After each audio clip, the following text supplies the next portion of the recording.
Bonjour à tous, c'est Grégory. Alors je suis au bistrot des campagnes chez mon voisin Eric Lequeux, qui est chef propriétaire. Et ce matin, on avait une discussion intéressante à l'ouverture sur le paddle à potes du resto. On parlait de problèmes de comportement au sein de son équipe, au sein de son staff. Et Eric avait une vision très particulière sur ce sujet et je voulais la partager absolument avec vous.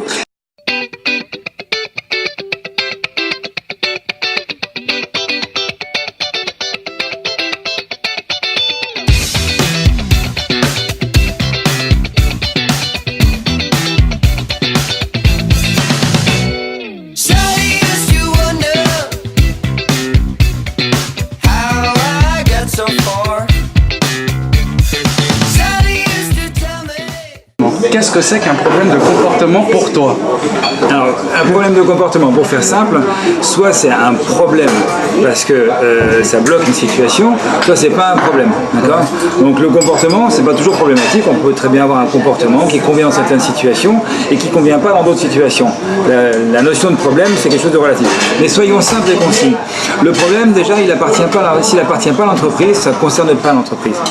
Ma vision, elle est simple, c'est que soit on a été clair et concis et précis avec le salarié, on lui expliquait ce qu'on attendait de lui, auquel cas on peut considérer que s'il ne répond pas à ces demandes-là, effectivement, le comportement n'est pas adapté, donc là il y a un problème, ou soit on n'a pas été super clair et on n'a pas été très précis, la définition de poste, les consignes, à quelle heure tu arrives, à quelle heure tu pars, comment on fait avec les clients, etc. Et auquel cas le problème il n'est pas du côté du salarié, le problème il est du côté du responsable, du manager. Et là c'est pas un problème de comportement, c'est un problème de fonctionnement, certes, mais c'est pas un problème de comportement. Et troisième et dernier cas de figure, on peut aussi avoir un salarié qui fonctionne très bien parce qu'on était concis, etc. Mais il y a un moment dans l'exercice de son travail, ça dérape. Et là, est-ce que nous, on a été capable de tenir la barre pour laisser le salarié dans une situation dynamique de performance? Voilà. J'ai une question. Que moi, j'ai déjà rencontré ce problème.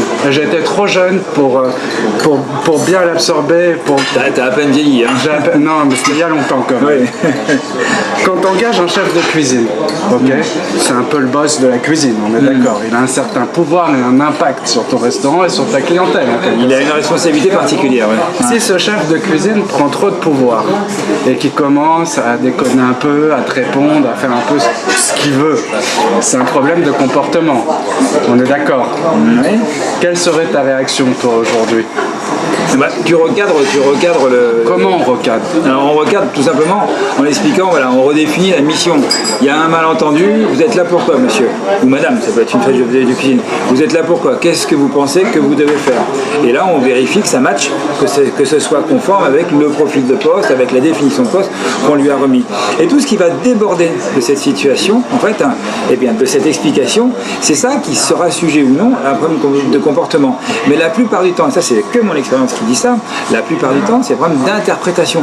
Ah, je pensais que je devais faire ça, je pensais que je devais pas faire ça, je croyais que vous attendiez ça de moi. C'est des non-dits, c'est des manques de précision. Si on est ultra précis, si on est même, c'est pas une question d'être directif ou pas, mais si on est très précis et si on est prévoyant dans la tâche que doivent accomplir les personnes, en général les problèmes ne se posent pas ou peu.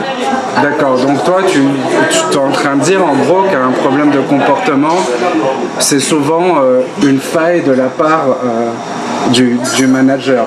Le problème de comportement, c'est une faille, c'est l'expression d'un salarié dans une faille qu'on a laissée.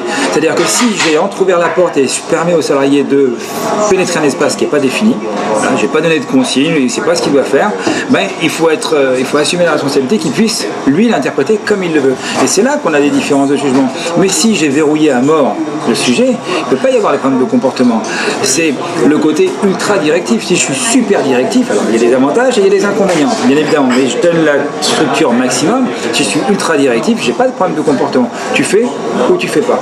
Bien sûr, personne travaille comme ça. On a plusieurs casquettes, très directif, très copain, etc. On a plusieurs manières de fonctionner qu'on mélange et qu'on adapte selon les situations. Le managérial, c'est facile. C'est vous devez partager quelque chose et vous partagez juste le projet de l'entreprise. On est là tous ensemble. Pourquoi? Et après, on décline comment on fait les choses. Mais la première chose qu'on va être capable de dire, c'est quel qu'est-ce qu'on fait là tous ensemble? Pourquoi on arrive tous à l'heure le matin et pourquoi on part tous très tard? Voilà. C'est quoi le sujet? Qu'est-ce qu'on vient faire ici? Et après on décline.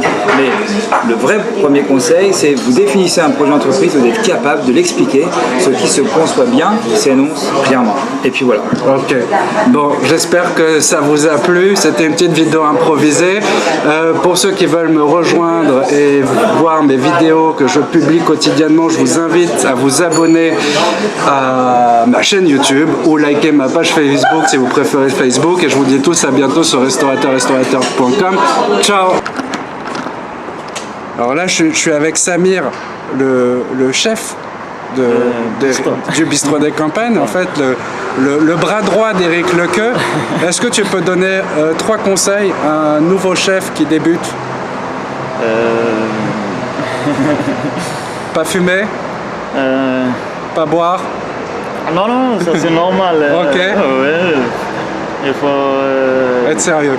être sérieux et prendre la responsabilité et sera capable de faire une cuisine comme ça, vraiment. Ok. Est-ce que le bar était joli aujourd'hui? Ouais. Ouais. Ok. Ouais. Ok, c'est cool. Allez, à bientôt. À bientôt. Ciao.